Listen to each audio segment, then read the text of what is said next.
Hi friends. तो यहाँ से मुग़ल साम्राज्य का क्लास शुरू हो गया है। ठीक है, तो इंग्लिश में इसको मुग़ल एम्पायर भी बोलते हैं।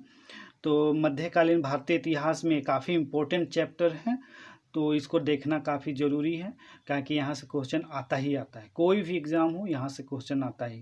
तो इसको हम लोग बहुत डिटेल में पढ़ेंगे, एक एक पॉइंट पढ़ेंगे और कोई भी पॉइंट छूट ना जाए। हर महत्वपूर्ण पॉइंट को हम लोग देखने का कोशिश करेंगे, टच करने का कोशिश करेंगे, ताकि कोई भी एग्ज़ाम आए तो उसमें हम लोग ईजिली हैंडल कर सकें। ठीक है, लेकिन मुग़ल एम्पायर का क्लास शुरू करने से पहले हम आप लोग को बता देना चाहते हैं कि मिडिवल इंडियन हिस्ट्री या मध्यकालीन भारतीय इतिहास में जो सल्तनत काल है, दिल्ली सल्तनत काल जो है, जो कि 300 सालों का लगभग चला था उसका पूरा साम्राज्य, तो उसको हम डिटेल में पढ़ा चुके हैं मेरा चैनल में। ठीक है, पूरा कंप्लीटली पढ़ाए हैं, शुरू से लेके अंत तक पढ़ाए हैं। ठीक है, और क्वेश्चन आंसर के साथ पढ़ाए हैं, कोई भी टॉपिक छूटे नहीं, ऐसा मैंने कोशिश किया है।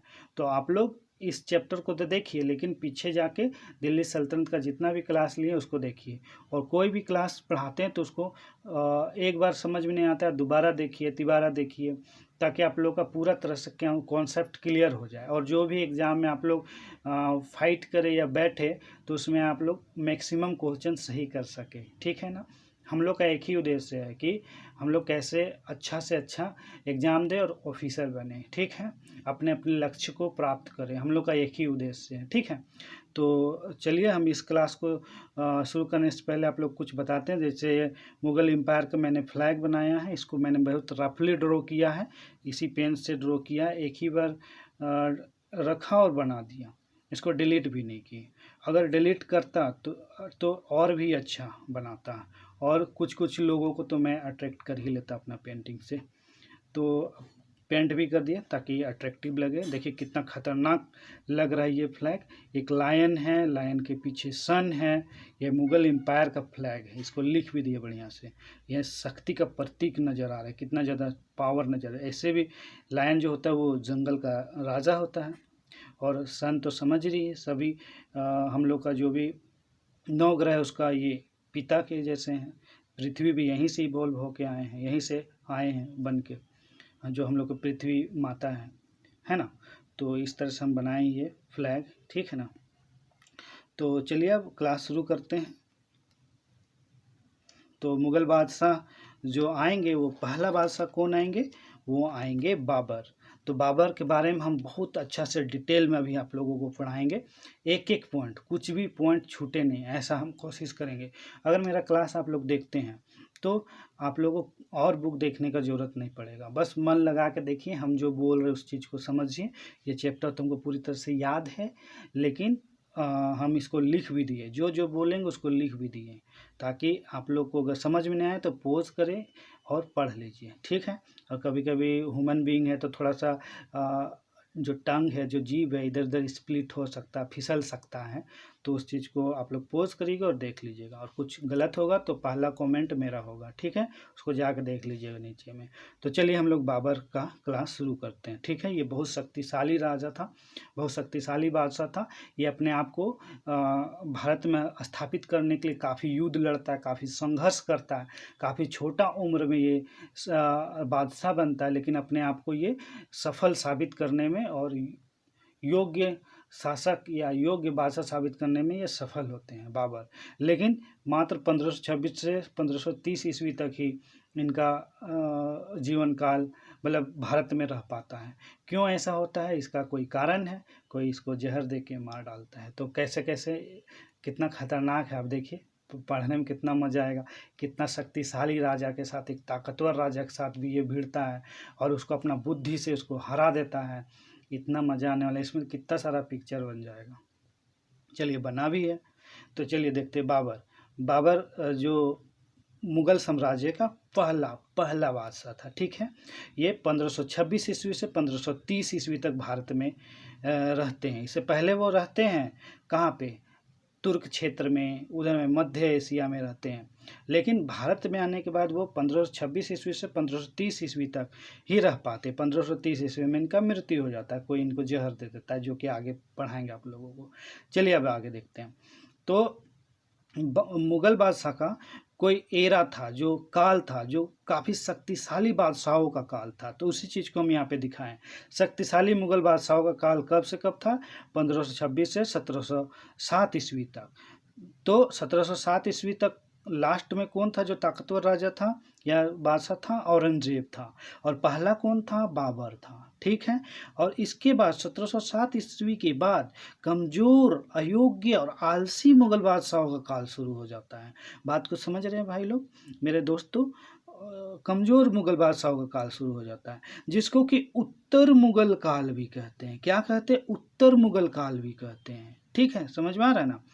तो जो कमजोर बादशाहों का काल था कब से कब? 1707 ईस्वी से 1857 ईस्वी तक। और 1707 ईस्वी में पहला जो बना था कमजोर शासक वो बहादुर शाह प्रथम था। ठीक है।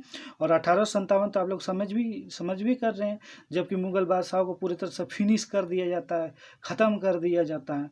और उस समय का बादशाह कौन रहता है? बहादुर शाह जफर या बहादुर शाह टू रहता है। ठीक है। ये इतना ज़्यादा अभागा सम्राट था या फिर बादशाह था, जिसको कि कैद करके रंगून भेज देता है। मतलब जो भारत का इधर अरे यार, बंगाल के बगल में जो देश है ना, तो वहीं वो भेज दिया जाता है रंगून में। ठीक है। तो वहीं उसका डेथ हो जाता है, कैद में रहते रहते डेथ हो जाता है। तो एक कहावत बहुत ज़्यादा फेमस है। क्या फेमस है? कि कोई ऐसा बादशाह, मुगल बादशाह, ऐसा बादशाह जो कि मरने के बाद उसको 2 गज जमीन भी प्राप्त नहीं होता है। समझ रहे भारत में? तो वो कौन था भाई लोग? वो थे बहादुर शाह जफर। ठीक है, बात को समझे।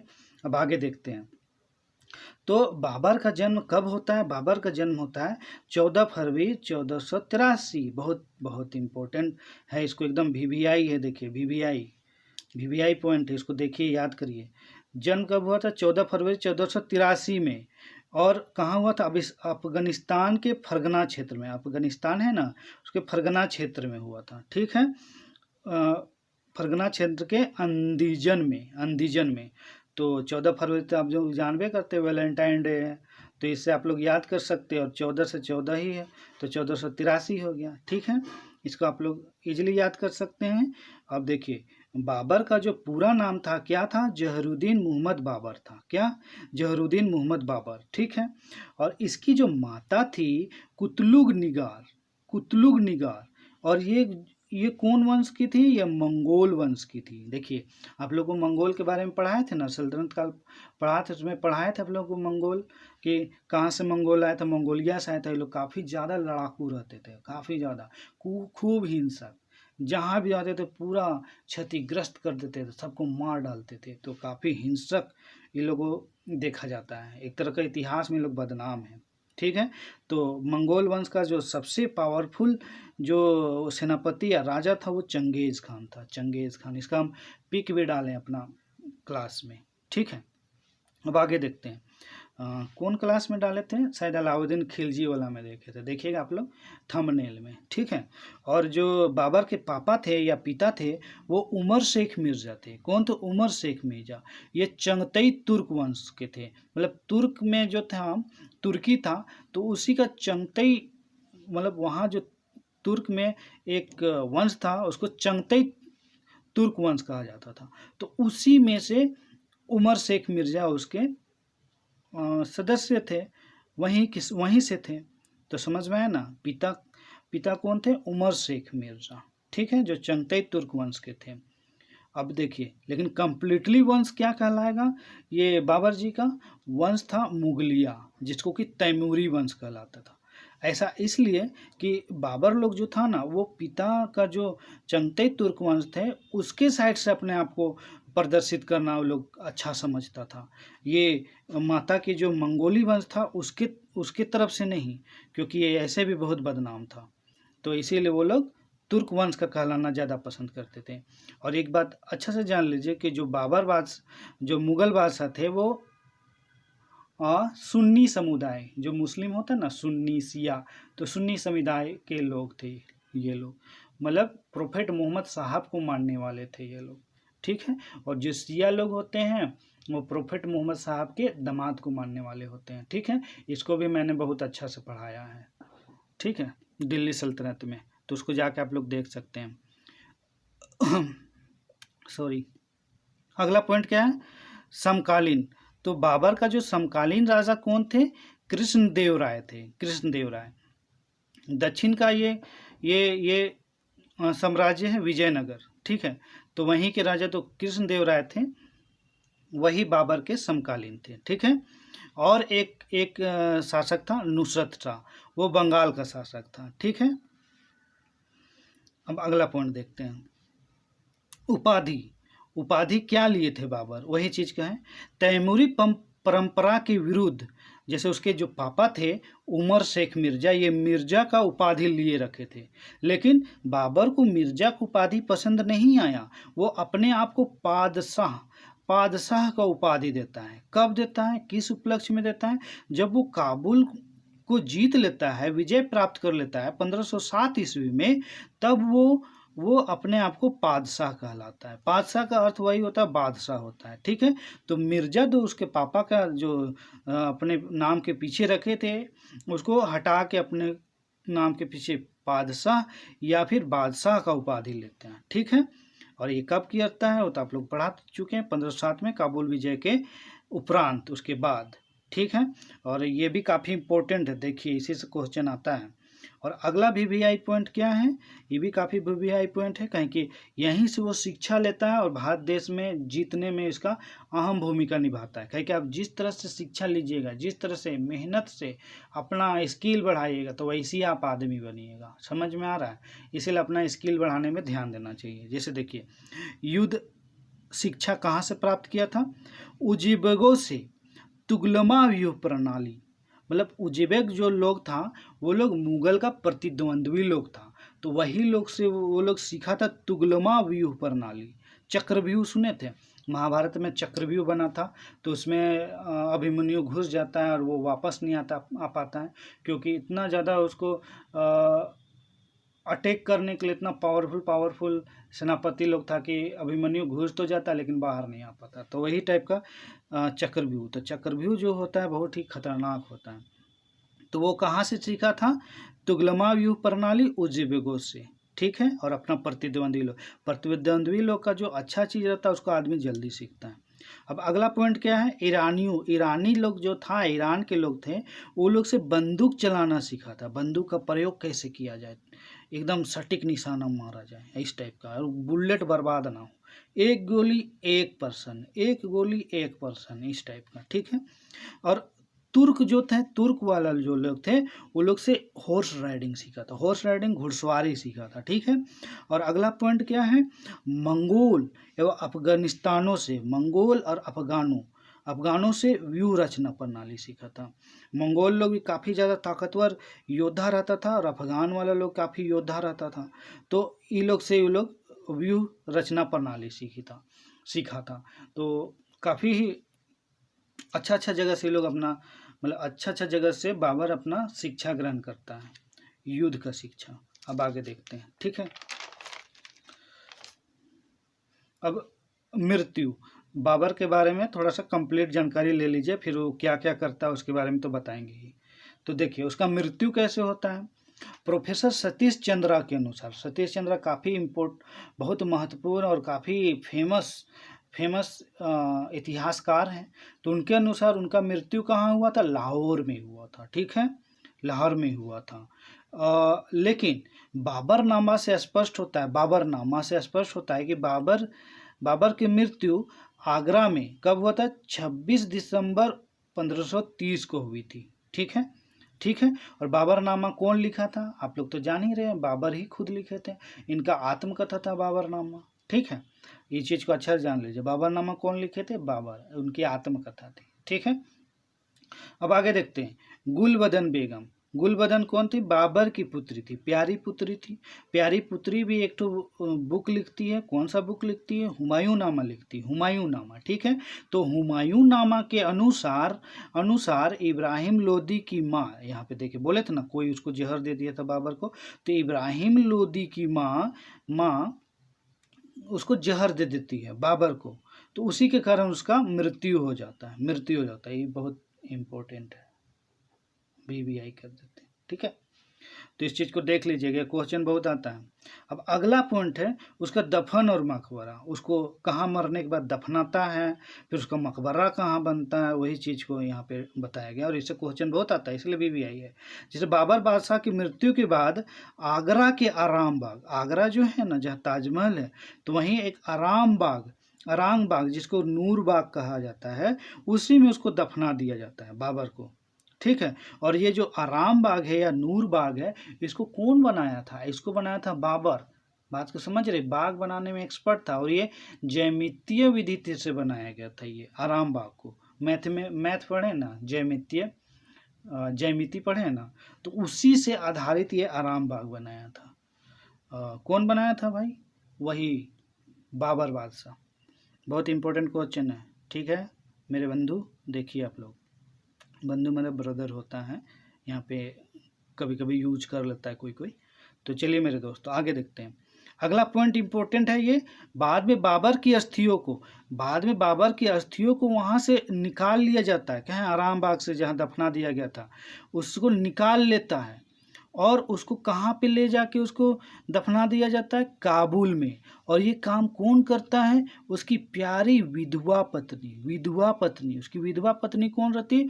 मुबारक यूसुफजई। कौन? मुबारक यूसुफजई रहती है। तो वही उसको निकलाती है उसका हड्डी को, और हड्डी उसका शरीर का अवशेष तो हड्डी बच गया, उसी को निकालती है और काबुल में जाके उसको दफना देती है। तो ऐसा इसलिए भी करती है क्योंकि उनका पति जी का ऐसा इच्छा था, ठीक है। अब आगे देखते हैं अगला पॉइंट। यह जानकारी हम लोग को कहाँ मिलती है? ये बाबर की आत्मकथा तुझके बाबरी, देखिए तुझके बाबरी या बाबरनामा में वो इच्छा जाहिर करता था। बोले थे ना इच्छा जाहिर करता है। कौन? बाबर इच्छा जाहिर करता है कि उसकी मृत्यु के बाद उसके शव को काबुल में दफनाया जाए, ऐसा इच्छा जाहिर करता है बाबर, ठीक है। बाबरनामा या वकायते बाबरी तुर्क भाषा में पूछ सकता है, बाबरनामा कौन सी भाषा में लिखी गई थी? तो ये लिखी गई थी आपको तुर्की भाषा में लिखी गई थी, ठीक है। क्लियर हो गया? बाबरनामा कौन लिखा था, कौन भाषा में लिखा गया था? तुर्की भाषा में। बाबरनामा कौन लिखा था? बाबर लिखा था, ठीक है। अब अगला पॉइंट इम्पोर्टेंट है, BBI क्वेश्चन पूछेंगे, ध्यान रखिए।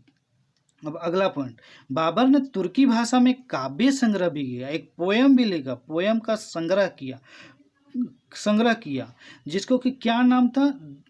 दीवान। उसका नाम था दीवान। तो संग्रह किया, ठीक है, उसको संकलन करवाया, ठीक है। अब अगला पॉइंट देखिए, बाबर ने रिसाल ए उसज की भी रचना की। क्या? रिसाल ए उसज की भी रचना की, जिसे खत ए बाबरी भी कहते हैं। देखिए खत ए बाबरी कौन लिखा था? बाबर लिखा था। या रिसाल ए उसज कौन लिखा था? बाबर लिखा था। ऐसा क्वेश्चन आ सकता है। चलिए आप आगे देखते हैं। अगला पॉइंट है, बाबर की माता मंगोल वंश की थी। देखिए बाबर की माता मंगोल वंश की थी और पिता तैमूर वंश के, लेकिन बाबर जो था तैमूर वंश को प्रदर्शित करता था। ये चीज़ को आप लोग को पीछे तो बताई भी किए था, तो इसलिए BBI कर दिए, ठीक है। अब अगला पॉइंट देखिए, बाबर के पिता फरगना क्षेत्र के शासक था। कहाँ? फरगना क्षेत्र का शासक था बाबर के पापा, जो पिताजी थे उनका नाम क्या था? उमर शेख मिर्जा, ब्रैकेट में लिख दिए हैं। उसने अपनी स्थिति, जो उमर शेख मिर्जा था, अपना स्थिति बनाए रखने के लिए काफ़ी संघर्ष करना पड़ा उसको अपने क्षेत्र में, फरगना क्षेत्र में। समझ रहे? काफ़ी संघर्ष करना पड़ा। कोई भी राजा को अपने आप को बनाए रखने के काफ़ी संघर्ष करना पड़ता है, काहे कि बहुत प्रतिद्वंदी उसको हराने के में लगे रहता है। तो अगला पॉइंट देखते हैं, बाबर के पिता के साले। अब देखिए बाबर का जो पिता का जो साला था ना, वही 1494 ईस्वी में हमला कर देता है, ठीक है, जिसमें कि पिता की मृत्यु हो जाती है। बाबर के पिता की मृत्यु हो जाती है, उसका साले हमला कर दिया। बताइए हम लोग अपने जीजा जी को कितना सम्मान देते हैं, और यहाँ पे साला ही हमला करके जीजा जी को मौत के घाट उतार दिया। देखिए तो उमर शेख मिर्जा का मृत्यु हो जाता है, उसका साले से मृत्यु करते वक्त, मतलब साले से युद्ध करते वक्त, ठीक है। अब अगला पॉइंट देखते हैं। अब देखिए पिता तो मर गया, अब मात्र 12 वर्ष में मात्र 12 वर्ष में बाबर को फरगना का शासक बनना पड़ा, फरगना का शासक बनना पड़ा, मजबूरी में बनना पड़ा, सब लिख दिए हैं, ठीक है। और छोटा में तो बन गया 12 वर्ष में, अब उससे क्या होगा, उसका जो अड़ोस पड़ोस के जो उसके सहयोगी संबंधी हो गए, सोच रहे छोटा सा बालक बना है, उसको हराने के लिए, उसको ख़त्म करने के लिए पूरा लगे रहेगा। तो इससे क्या हो गया, अपने ही लोगों से बाबर को बहुत अधिक चुनौती मिले। कोई तो इसको मर्डर करना सोच लिया होगा, लेकिन फिर भी ये बच्चा बच गया सफलतापूर्वक अपना कूटनीति से, अपना रणनीति से, और इतना बड़ा सम्राट बनता है। अब देखिए, अब मेन पार्ट आ रहा है, मेन पार्ट कि कैसे कैसे युद्ध लड़ता है। ये तो समझ में आ गया कि कैसे बाबर आया और अपने आप को स्थापित करता है, मतलब गद्दी पाता है 12 वर्ष की उम्र में। लेकिन अब अपने आप को कैसे स्थापित करता है, कितना डेंजर संघर्ष करता है, उसका अब क्लास में आ रहा है, ठीक है। तो अगला पॉइंट क्या आ रहा है जी, देखिए बहुत इंपॉर्टेंट। शुरुआत में बाबर को क्या क्या संघर्ष करने पड़े, तब जा कितना बड़ा बादशाह बनता है और भारत में अपने आप को स्थापित कर देता है, ठीक है। ये लोग तो मध्य एशिया में ना थे, फिर बाद में ना लोग आता है 1526 में अपने आप को स्थापित करता है बाबर। तो उसी के बारे में डिटेल में भी देखिए, गंभीरता से देखिए, याद करते चलिए, ठीक है। तो पहला पॉइंट है तुर्की की राजधानी समरकंद। देखिए तुर्की की राजधानी कौन था, समरकंद था। जीतने का अभियान करता है कौन, बाबर करता है, बाबर। लेकिन वो असफल रहता है। ये कौन सा ईस्वी में करता है, 1494 ईस्वी में करता है, लेकिन उसमें असफल हो जाता है। कहे कि उसको समरकंद बहुत पसंद था, जो तुर्की की राजधानी था समरकंद, उसको बहुत ज़्यादा पसंद था। अब आगे देखते उसको जीत पाता है कि नहीं।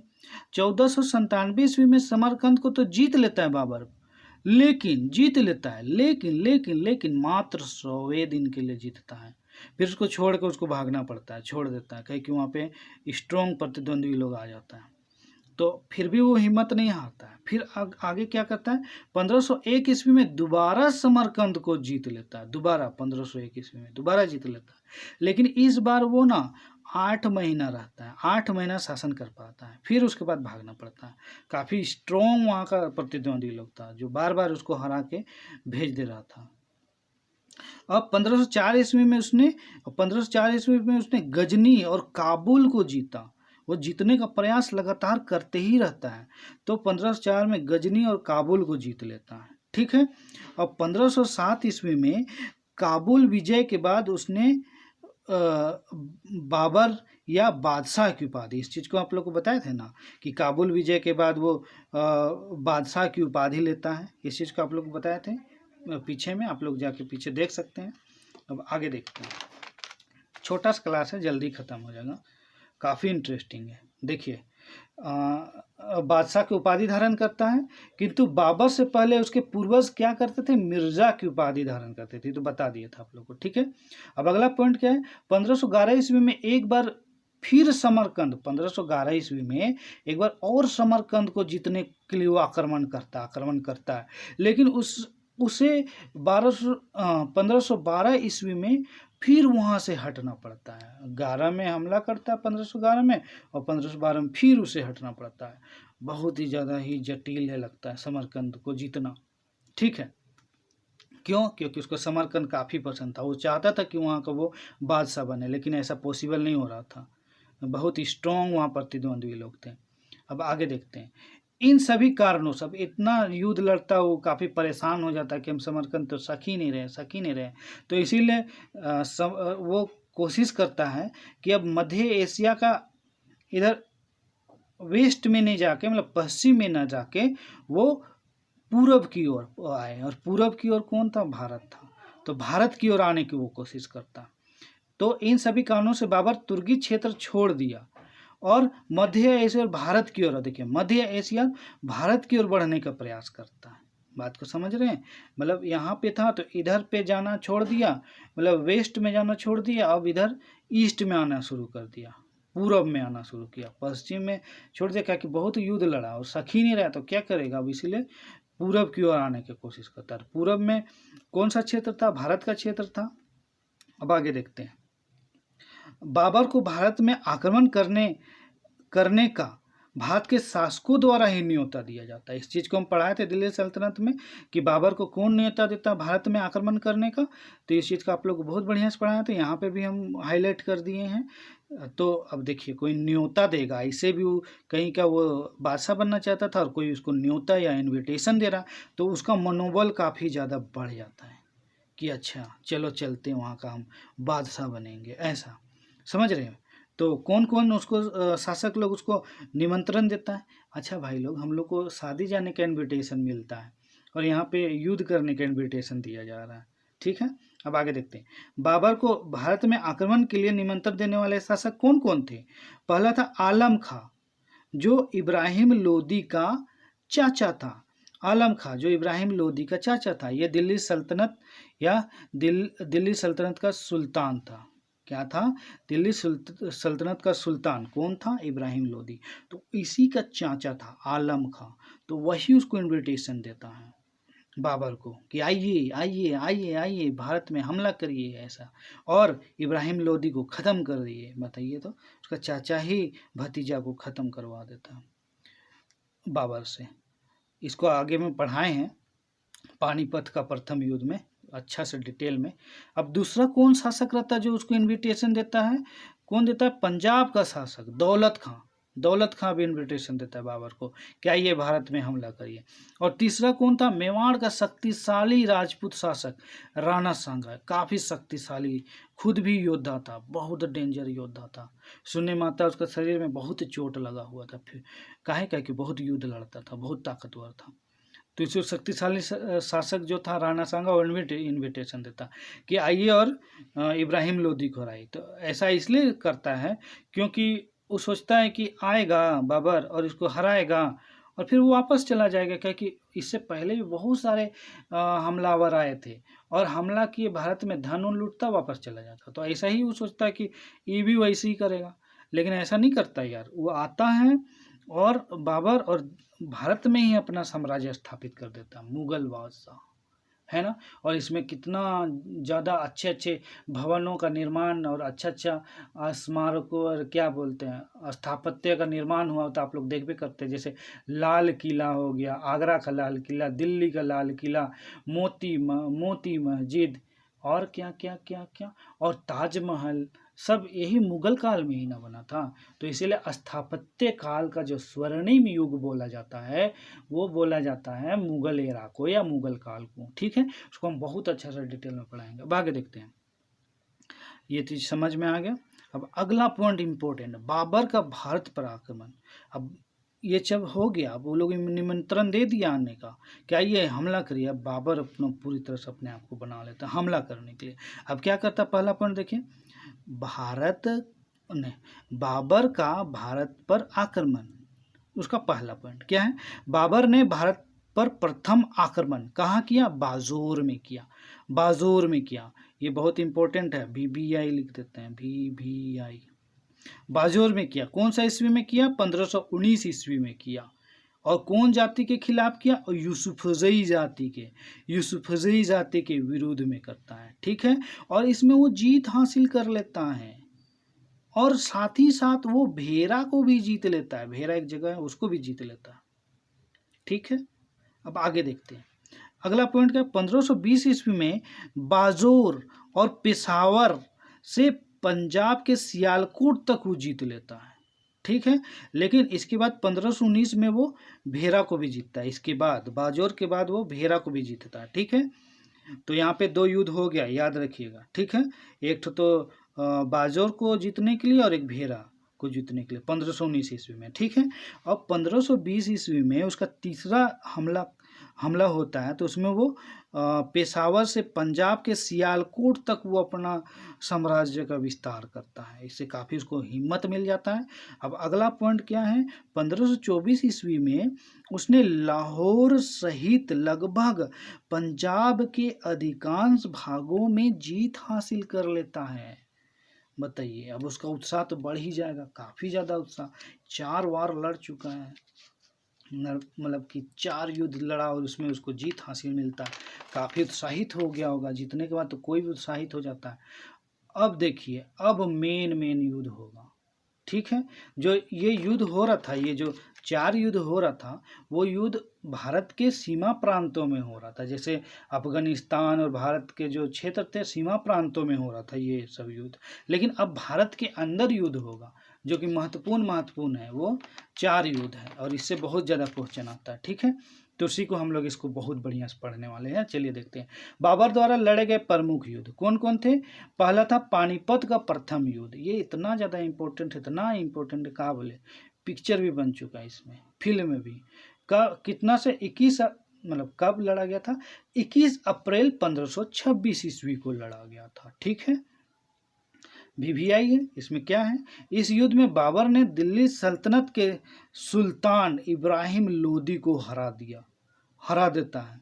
कैसे, तोप खाना का यूज करता है, उस पहली बार तोप का यूज करता है, इतना बम मारता है, इसको तो बढ़िया से पढ़ाते दिल्ली सल्तनत में, कि इब्राहिम लोदी का सेना तहस नहस हो जाता है, सबको बारूद से मार के सफाया कर देता है। इब्राहिम लोदी का 1 लाख से भी ज़्यादा जनसंख्या था, मतलब सेना का, और बाबर का बोला जाता है मात्र 12,000, लेकिन फिर भी जीत हासिल करता है, वही तोप के बल पे, अपना रणनीति के बल पे। बोले थे ना, युद्ध का शिक्षा लिया था बाबर खतरनाक तरीके से, तरह तरह ईरानियों से, उज्बेकों से और अफगानिस्तानों से, तो जीतेगा नहीं, अफगानी लोग से।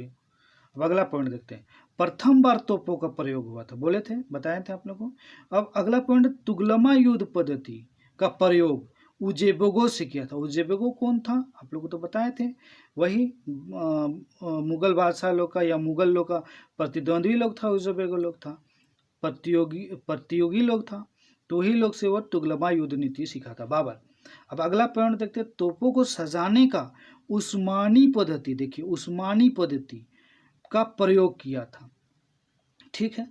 तो इसमें क्या होता था, 2 गाड़ी रहता था, उसके बीच में तोप को रख दिया जाता था, तो इसे मूवेबल हो गया, ये पोर्टेबल हो गया, कहीं भी आप ले जाके तोप को रख दीजिए और एकदम गोला छोड़िए खतरनाक तरीके से, और किला उला को तहस नहस कर दीजिए, सेना में छोड़िए गोला, तो सेना खत्म हो जाएगा। बाहुबली मूवी देखिए ना आप लोग, और पद्मावती मूवी देखिए ना, कैसे किला को तोड़ देता है तोप का यूज़ कर करके। अब आगे देखते हैं, बता दिए पॉइंट, तो अब अगला देखते हैं। बंदूकों का प्रयोग ईरानियों से सीखा। देखिए बंदूकों का प्रयोग ईरानियों से सीखा, मतलब 1 बुलेट 1 एम, मतलब 1 बुलेट 1 प्रे, या 1 गोली 1 दुश्मन, गोली मिस नहीं होना चाहिए, हेड शॉट डायरेक्ट। तो ईरानियों से सीखा, ठीक है, मतलब सटीक निशाना सीखा, ऐसे बोल रहे हैं हम, ऐसा कहने का मतलब है। अब आगे देखते हैं, इसमें VVI है, तोपों का संचालन कौन कर रहा था, बाबर का। अब देखिए, तोप का जो अच्छा संचालन करेगा तभी ना वो जीता जी। तो तोप का संचालन कौन कर रहा था, अली कुली, एकदम काफ़ी माहिर ये सेना नायक थे, एक तरह का वो तोपों का संचालन कर रहे थे। अली कुली इतना अच्छा तोप चलाता है, इतना सटीक जगह गोला गिराता है कि इब्राहिम लोदी का सेना खात्मा हो जाता है। और बंदूक और बंदूकधारियों का संचालन कौन कर रहा था, उस्ताद मुस्तफ़ा, 2 माहिर सेना नायक लोग थे, अली कुली और उस्ताद मुस्तफ़ा। एक तो तोप चला रहा है, एक बंदूक चला रहा है, तो कैसे नहीं जीतेगा। अब आगे देखते हैं। युद्ध जीतने के बाद बाबर ने सरदारों को उचित पुरस्कार दिया, और यहाँ पे एक पॉइंट नहीं बोले, इब्राहिम लोदी का सेना था जो सांस्कृतिक या फिर जो पुराने ज़माने का जो तलवार भाला तीर से लड़ रहे थे, और यहाँ पे देखिए तोप और बंदूक का इस्तेमाल कर दिया, तो कहाँ से सकेगा इब्राहिम लोदी, तो इसीलिए हारने का मेन कारण था। अब अगला पॉइंट देखते हैं, युद्ध जीतने के बाद बाबर ने सरदारों को उचित पुरस्कार दिया। जैसे ये सरदार है ना, अली कुली, उस्ताद मुस्तफ़ा, इन लोगों को बहुत अच्छा से पुरस्कार दिए। बहुत ये एक तरह का एडमिनिस्ट्रेशन समझता था कि कैसे हैप्पी रखा जाए, कैसे खुश रखा जाए अपने लोगों को, और वो पुरस्कार देता है वो लोगों को, अपने सरदारों लोगों को। अब आगे देखते हैं, वो लोगों को खुश किया। अगला पॉइंट क्या है, भारत विजय के बाद बाबर ने प्रत्येक काबुल, भारत को जीत लिया, और काबुल का निवासी लोग को ना 1-1 चांदी का सिक्का भी उपहार स्वरूप दे दिया। बताइए, तो 1-1 चांदी का सिक्का। मान लीजिए यहाँ पे हम लोग का जो ये कोई जीत लेता है यहाँ हम लोग का स्टेट को, और यहाँ का जो मुख्यमंत्री है हर एक कोई को एक एक चांदी का सिक्का देगा। पॉसिबल है कोई मुख्यमंत्री ऐसा कर सकता है? हमको तो नहीं लगता कोई करेगा। तो ये सब बाबर करते हैं, तो इससे काफ़ी खुश होता है काबुल निवासी, और उसको खुश होकर एक नाम देता है कलंदर, कलंदर। तो ये भी बहुत BBI है। ठीक है, अब अगला पॉइंट देखते हैं। हुमायूं ने बाबर को कोहनूर का हीरा दिया। ठीक है, कोहनूर का हीरा दिया हुमायूं, और यह हीरा उसको कहाँ से मिला था? ग्वालियर से। ग्वालियर कहाँ है भाई लोग? MP में है। तो ग्वालियर से ये हीरा प्राप्त करता है। कहाँ से? एक स्वर्गवासी राजा जो विक्रमादित्य रहता है, स्वर्गवासी राजा, उसी के परिवार से प्राप्त करता है। कौन? हुमायूं। और उसको लेके बाबर को उपहार में दे देता है। ठीक है, तो इस पॉइंट में हम बताते हैं जो कोहनूर हीरा था वो पहला बार कब कब प्रकाश में आया था। आपको लोग को अलाउद्दीन खिलजी पढ़ाए थे ना खिलजी वंश में। तो अलाउद्दीन खिलजी का जो एक सेनापति था मलिक काफूर, वो जब तेलंगाना अभियान किया था तो वहाँ के जो शासक थे प्रताप, रुद्र प्रताप। ठीक है, तो उसी से वो हीरा लेता है, उसी से प्राप्त करता है और जाके अलाउद्दीन खिलजी को देता है। तो ये जो हीरा रहता है कोहनूर का हीरा, ये वहाँ का गोलकुंडा खान से मिलता है, तेलंगाना का। ठीक है, तो वहीं से वो निकालता है प्रताप रुद्रदेव, और उसको प्राप्त कौन करता है? मलिक काफूर, और उसको लेके जाके अलाउद्दीन खिलजी को दे देता है। उसके बाद फिर देखिए यहाँ हुमायूं पास देखने को मिल रहा है कि नहीं? सल्तनत काल तो खत्म हो गया, अब मुगल काल शुरू हो गया। तो यहाँ पे आप लोग को देखने को मिल रहा है कोहनूर हीरा। और इसका किस्सा कैसे होता? जो भारत देश का जो सबसे लास्ट में जो कोहनूर हीरा का बारे में पता चलता है, वो पंजाब का शासक एक रहता है, कौन रहता है? दिलीप सिंह या रंजीत सिंह, एक चीज़ आप लोग देख लीजिएगा। लेकिन गवर्नर था डलहौजी, जो उससे ले लेता है और ब्रिटेन की महारानी एलिजाबेथ को दे देता है। तो इसके बारे में हम बहुत अच्छा से पढ़ाए हैं, आप लोग जाकर देख लीजिएगा। ठीक है, दिल्ली सल्तनत में।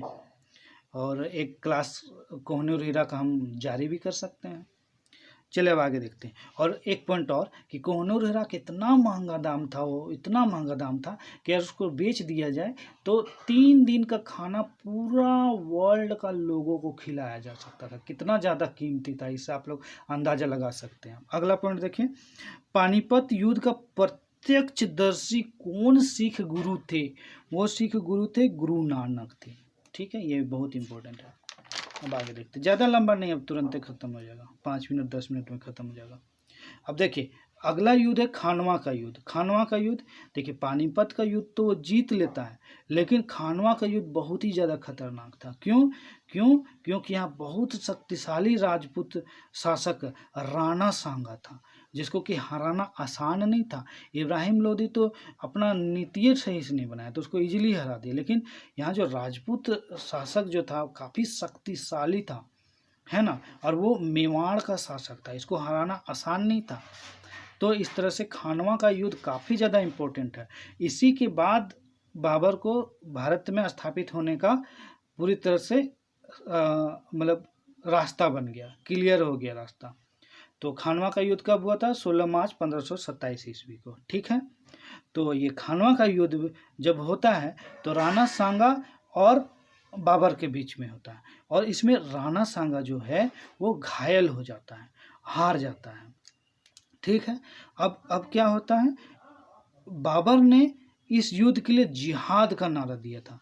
इस युद्ध के लिए देखिए जिहाद का नारा दिया था, क्योंकि राजपूत राजा काफ़ी शक्तिशाली था, उसको हराना आसान नहीं था। इसलिए वो इस्लाम धर्म के जितने भी लोग थे उन लोगों को बोला कि जो ये युद्ध हो रहा वो जिहाद है। एक तरह का जिहाद का अर्थ क्या है? इस्लाम की रक्षा के लिए धर्म युद्ध है। इसलिए हर मुस्लिम को इसमें पार्टिसिपेट करना है और हराना है। किसको?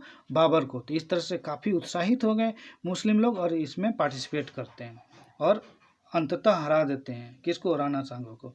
युद्ध के पश्चात गाजी की उपाधि, अब बताइए, गाजी का उपाधि ले लेता है। जब युद्ध जीत लेता है खानवा का युद्ध, तो वो अपने को गाजी का उपाधि धारण कर लेता है। इसका अर्थ क्या है? काफिरों को मारने वाला। इसका अर्थ है काफिरों को मारने वाला। क्या होता है? काफिरों को मारने वाला।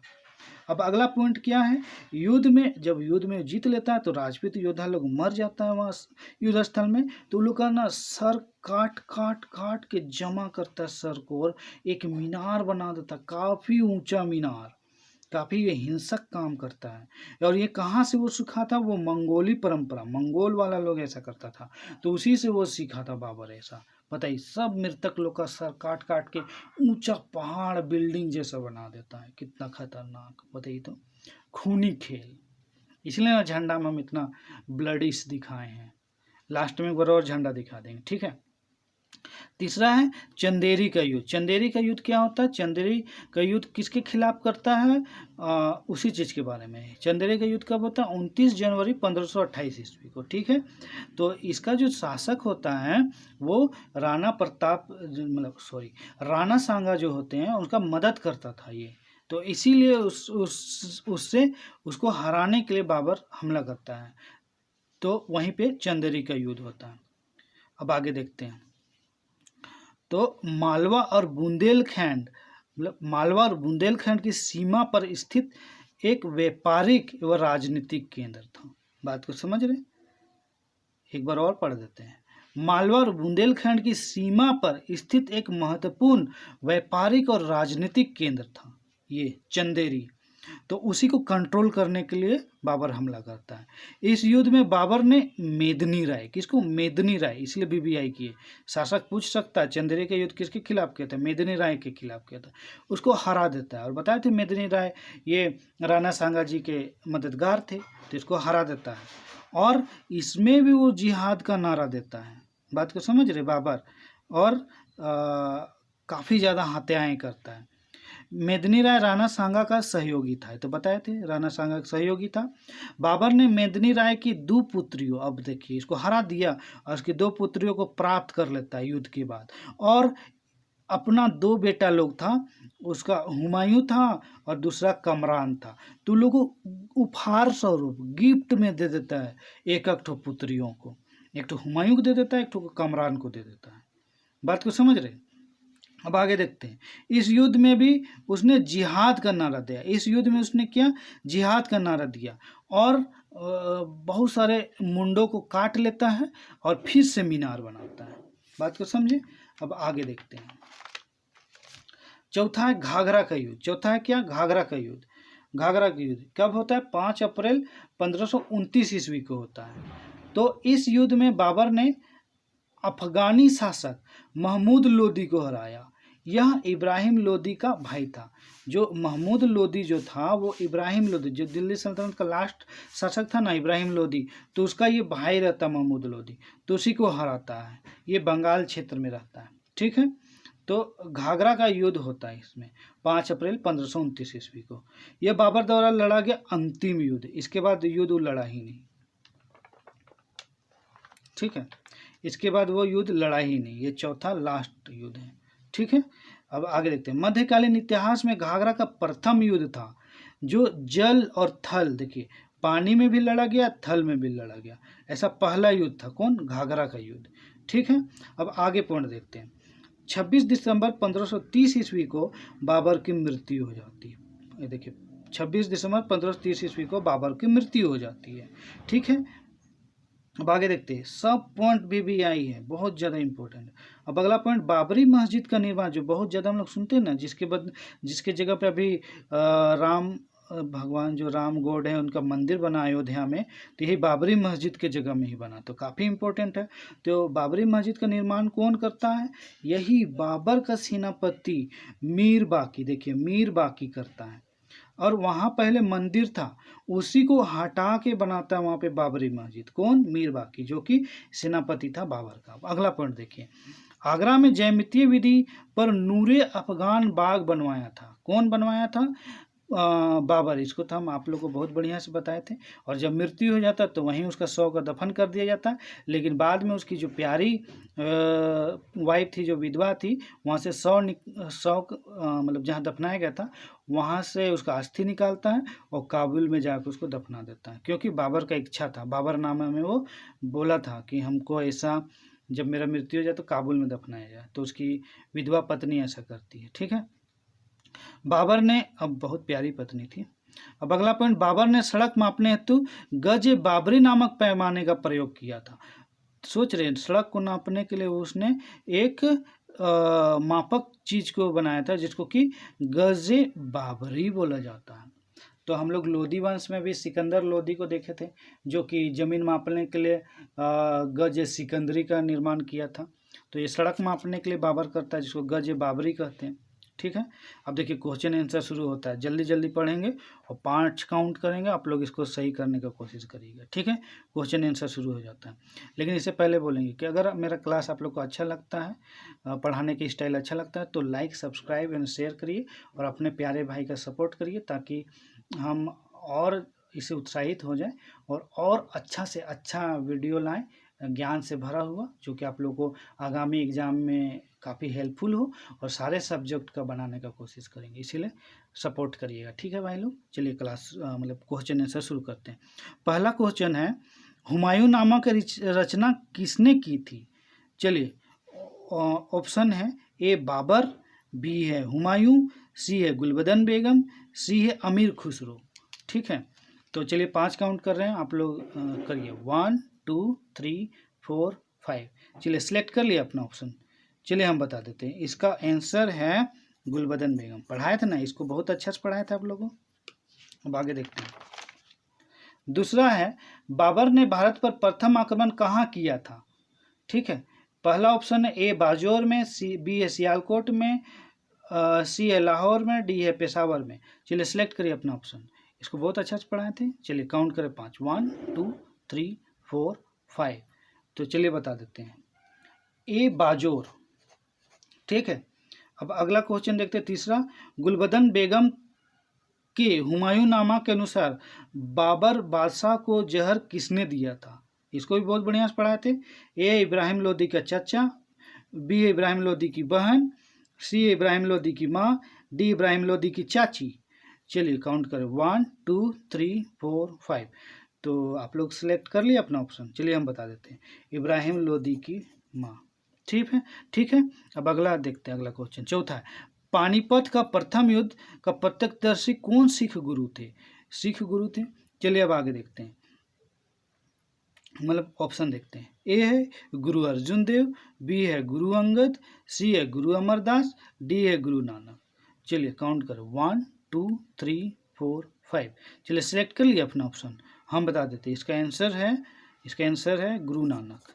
ठीक है, अब 5वां क्वेश्चन है, शक्तिशाली राजपूत राजा राणा सांगा कहाँ का शासक था? इसको भी आप लोग को बहुत बढ़िया से पढ़ाए थे।